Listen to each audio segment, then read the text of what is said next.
మిత్రులారా, ఈరోజు ఇందిరమ్మ 107వ జయంతి. ఇందిరమ్మ అంటే ప్రపంచ దేశాలకు ఒక ఉక్కు మహిళ. కాంగ్రెస్ పార్టీ అధ్యక్షురాలుగా, ఈ దేశ ప్రధానమంత్రిగా వారు చివరి శ్వాస వదిలినప్పుడు తెలంగాణ ప్రాంతం మెదక్ పార్లమెంటు నియోజకవర్గానికి ప్రాతినిధ్యం వహిస్తూ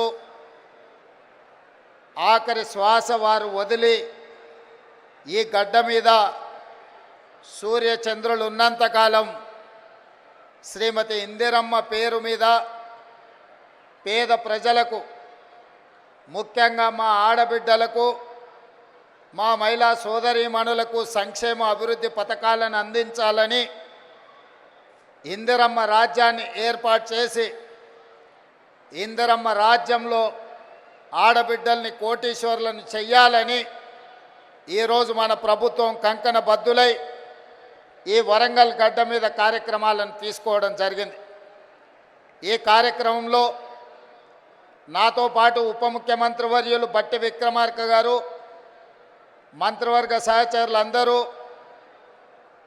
పార్లమెంట్ సభ్యులు, శాసనమండలి సభ్యులు, శాసనసభ్యులు, ప్రభుత్వ సలహాదారులు, ఉన్నతాధికారులు, పార్టీ నాయకులు, పిసిసి అధ్యక్షులు, ప్రాణ సమానులైన 33 జిల్లాల నుంచి తరలి వచ్చిన మా ఆడబిడ్డలందరికీ కూడా హృదయపూర్వకంగా నేను నమస్కారాలు తెలియజేస్తున్నా.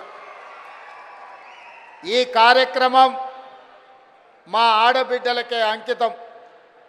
ఎందుకంటే ఈనాడు నేను తెలంగాణ రాష్ట్ర ముఖ్యమంత్రిగా అయినా, నేను ఆనాడు కాంగ్రెస్ పార్టీ తెలంగాణ శాఖకు అధ్యక్షుడిని అయినా ఆడబిడ్డల ఆశీర్వాదంతోనే, సోనియమ్మ ఇచ్చిన అవకాశంతో కాంగ్రెస్ పార్టీ అధ్యక్షుడు అవ్వడమే కాదు, వీడికి తరలి వచ్చిన వేలాది మంది ఆడబిడ్డలు గ్రామ గ్రామాన, తండాలలో, గూడాలలో, మారుమూల పల్లెల్లో ఇందిరమ్మ రాజ్యం రావాలి, మీ రేవంత్ అన్న ఈ తెలంగాణ రాష్ట్రానికి ముఖ్యమంత్రి అవ్వాలని మనసు నిండుగా ఆదరించి ఆహ్వానించి మీ భుజాల మీద మోసిండ్రు. కాబట్టి ఈరోజు ఈ వేదిక మీద ఉన్న పెద్దలందరూ నాతో సహా ఈరోజు వివిధ బాధ్యతలను నిర్వహిస్తున్నాం.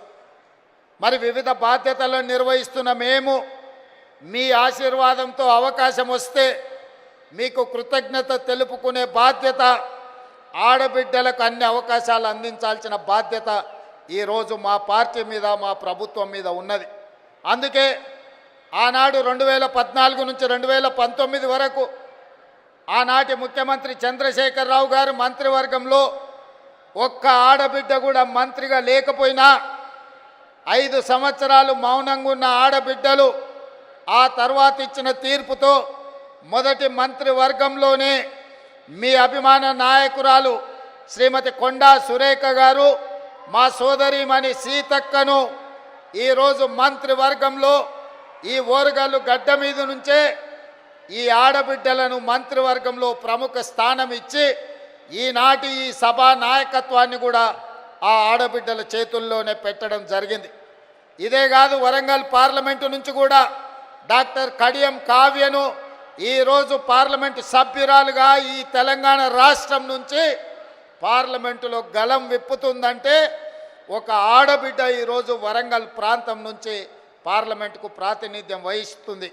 అదే కాదు, పాలకుర్తిలో మీకు తెలుసు, ఒక రాక్షసుడు అక్కడ రాజ్యమేలుతుంటే మీ సోదరీమణి యశస్విని రెడ్డి ఆ రాక్షసుని ఆయన పెద్ద రాజకీయ కొండ కదా, ఆ కొండను ఎట్లా ఢీకొంటామని పాత్రికేయ మిత్రులు అడిగితే, కొండైనా దెబ్బ కొడితే పగులుతుందని చెప్పి ఆ కొండను బద్దలు కొట్టి పాలకుర్తి గడ్డ మీద కాంగ్రెస్ పార్టీ జెండాను ఎగరేసింది కూడా ఈరోజు ఆడబిడ్డనే అన్న సంగతి నేను ఈ సందర్భంగా చెప్పదలుచుకున్నా. ఇవాళ మన తెలంగాణ రాష్ట్ర ప్రభుత్వానికి చీఫ్ సెక్రటరీగా ఆడబిడ్డనే ఉన్నది. ఈరోజు మహిళా అధికారులు చిత్ర రామచంద్ర అనిత రామచంద్రన్ గారు కానీ, దివ్య గారు కానీ, ఈరోజు సృజన గారు కానీ, వరంగల్ అదేవిధంగా హనుమకొండ కలెక్టర్లుగా ఈరోజు ఆడబిడ్డలే అధికారంలో ఉన్నారు. ఇవాళ ఈ వరంగల్ కార్పొరేషన్కి మేయర్గా కూడా ఆడబిడ్డనే ఉన్నది.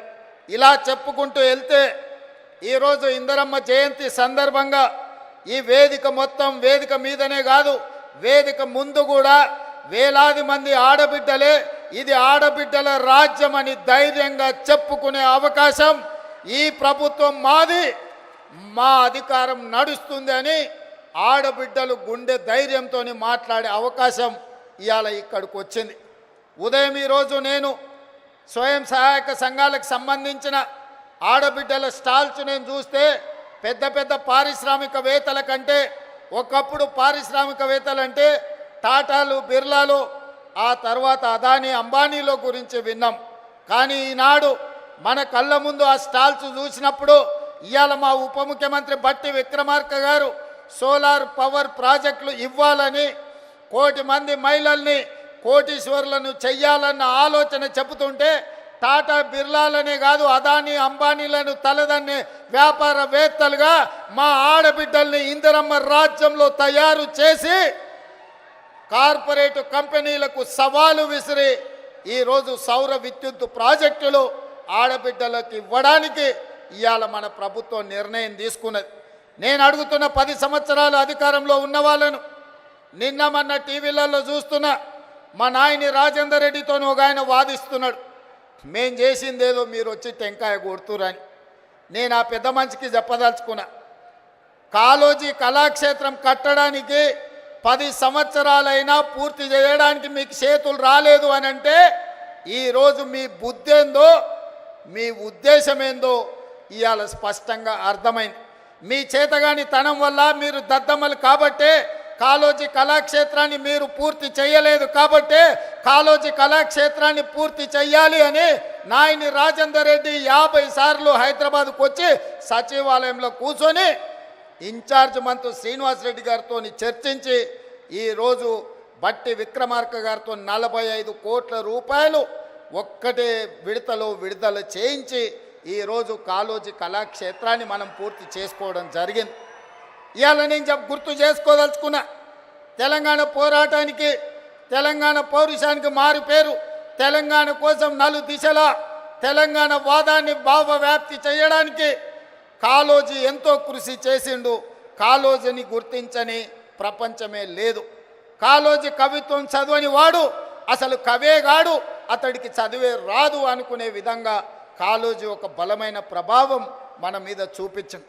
అలాంటి కాళోజీ కళాక్షేత్రాన్ని 10 సంవత్సరాలైనా ఆనాటి ప్రభుత్వంలో ఉన్న పెద్దలు పూర్తి చేయకపోతే వచ్చిన తర్వాత నా బాధ్యతగా భావించి ఏ కాళోజీ స్ఫూర్తిగా ఇదే ప్రాంగణంలో రైతు సంఘర్షణ సభను ఏర్పాటు చేసి రైతు డిక్లరేషన్ రాహుల్ గాంధీ గారితో చేపించిన తర్వాత తెలంగాణలో కాంగ్రెస్ పార్టీ స్థితిగతులు మారినాయి.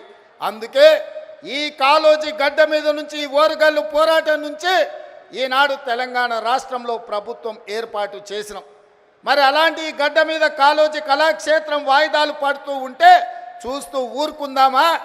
ఏది ఏమైనా ఎంత ఖర్చైనా కాళోజీ కళాక్షేత్రాన్ని పూర్తి చెయ్యాలన్న పట్టుదలతోటి ఇవాళ కాళోజీ కళాక్షేత్రాన్ని పూర్తి చేసుకొని ఇందిరమ్మ జయంతి నాడు ఈరోజు మనం ప్రారంభించుకున్నాం.